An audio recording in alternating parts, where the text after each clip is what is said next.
యజ్ఞ యాగాదుల కన్నా భక్తితో సమర్పించే ఒక చెంబు నీటికే ఆయన పరవశించిపోతాడు. గంగను శిరస్సున ధరించిన ఆ గంగాధరుడికి జలధారలతో చేసే అభిషేకం అంటే ఎంత ఇష్టమో తెలుసా? పాలసముద్ర మదనంలో పుట్టిన భయంకరమైన హాలాహలాన్ని సైతం తన కట్టంలో దాచుకున్న ఆ నీలకంఠుడు భక్తులు ప్రేమతో సమర్పించే చల్లని జలధారలకు కరిగిపోతాడు. ఆయన లింగ స్వరూపంపై పడే ప్రతి నీటి బిందువు మన పాపాలను కడిగివేసే అమృత బిందువు. అంతటి కరుణామయుడైన శివుడి అనుగ్రహాన్ని సంపూర్ణంగా పొందేందుకు ఒక అద్భుతమైన శక్తివంతమైన సమయం ఉంది. అదే ప్రదోష కాలంలో జరిగే పరమశివుని అభిషేకం. త్రయోదశి తిథి నాడు సాయంత్రం వేళ వచ్చే ఆ దివ్యమైన ముహూర్తంలో ఆ లయకారుడైన పరమేశ్వరునికి జరిగే అభిషేకాన్ని కేవలం కన్నులారా చూస్తే చాలు. మీ జన్మజన్మల పాపాలు సకల దోషాలు బూడిదైపోతాయి.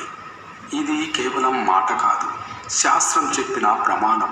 వేల ఏళ్లుగా ఋషులు యోగులు ఆచరించి ఫలితం పొంది చెప్పిన పరమసత్యం. మనలో చాలామందిమే ఎంతో నిజాయితీగా కష్టపడతాం, ఎవరికి అన్యాయం చెయ్యం, ధర్మంగానే నడుచుకుంటాం. అయినా కూడా జీవితంలో అడుగడుగునా అడ్డంకులే. పిల్లల చదువులు, ఉద్యోగంలో ప్రమోషన్, వ్యాపారంలో నష్టాలు, పెళ్లి సంబంధాలు కుదరకపోవడం, అనారోగ్య సమస్యలు, ఇలా ఒకదాని తర్వాత ఒకటి మనల్ని చుట్టుముడుతూనే ఉంటాయి. ఎందుకు నాకు ఇలా జరుగుతుంది? నా జాతకంలో ఏమైనా లోపం ఉందా? పెద్దవాళ్ళు చేసిన పాపాలు నన్ను పట్టుకున్నాయా అని మనల్ని మనం రోజు ప్రశ్నించుకుంటూనే ఉంటాం. జ్యోతిష్య శాస్త్రం ప్రకారం మన జీవితాన్ని అనేక రకాల దోషాలు ప్రభావితం చేస్తాయి. వాటిలో ముఖ్యమైనవి నవగ్రహ దోషాలు. ముఖ్యంగా ఏలినాటి శని, అష్టమ శని, అర్ధాష్టమ శని నడుస్తున్నప్పుడు మనిషి పడే కష్టం మాటల్లో చెప్పలేనిది. పట్టిందల్లా బంగారం అవ్వాల్సిన సమయంలో మట్టి పట్టుకున్నా అది జారిపోయే పరిస్థితి. అలాగే రాహు కేతువుల ప్రభావంతో జీవితంలో ఆకస్మిక ఇబ్బందులు, టెన్షన్లు, కుటుంబంలో గొడవలు మొదలవుతాయి. వీటికి తోడు కాలసర్పదోషం లాంటివి ఉంటే జీవితం ముందుకు సాగదు. పాము నోట్లో చిక్కిన కప్పల ఎంత గింజుకున్నా ఆ బంధనం నుండి బయటపడలేని నిస్సహాయ స్థితి ఏర్పడుతుంది. ఇవి మాత్రమే కాదు, గత జన్మలలో మనం తెలిసి కానీ తెలియక కానీ చేసిన పాపాలు కూడా ఈ జన్మలో మనల్ని వెంటాడుతాయి. వీటిని సంచిత కర్మలు అంటారు. ఈ కర్మ వలనే కొందరు పుట్టుకతోనే ధనవంతులైతే మరికొందరు పేదరికంలో పడతారు. కొందరికి అన్నీ కలిసి వస్తే మరికొందరికి ప్రతిదీ విఫలమవుతుంది. అలాగే పితృదోషాలు.